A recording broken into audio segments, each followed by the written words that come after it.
94 তারা তোমাদের নিকট ওজর পেশ করবে যখন তোমরা তাদের কাছে ফিরে যাবে। বলো, তোমরা ওজর পেশ করো না, আমরা তোমাদেরকে কখনো বিশ্বাস করব না। অবশ্যই আল্লাহ তোমাদের খবর আমাদেরকে জানিয়ে দিয়েছেন, আর আল্লাহ তোমাদের আমল দেখবেন এবং তার রাসূলও। তারপর তোমাদেরকে ফিরিয়ে নেওয়া হবে গায়েব ও প্রকাশ্যের জ্ঞানীর নিকট। অতঃপর তিনি তোমাদেরকে যা তোমরা আমল করতে সে সম্পর্কে জানিয়ে দেবেন। 95 যখন তোমরা তাদের কাছে ফিরে যাবে তখন অচিরেই তোমাদের কাছে আল্লাহর নামে শপথ করবে যাতে তোমরা তাদেরকে উপেক্ষা করো।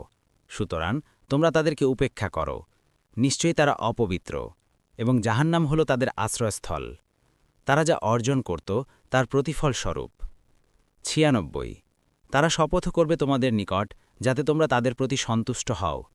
অতএব তোমরা যদিও তাদের প্রতি সন্তুষ্ট হও, তবে নিশ্চয়ই আল্লাহ ফাসিক কওমের প্রতি সন্তুষ্ট হন না।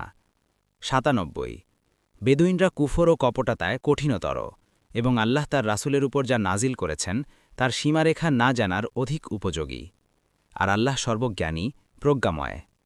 98 আর বেদুইনদের কেউ কেউ যা আল্লাহর পথে ব্যয় করে তা জরিমানা গণ্য করে, এবং তোমাদের দুর্বিপাকের প্রতীক্ষায় থাকে।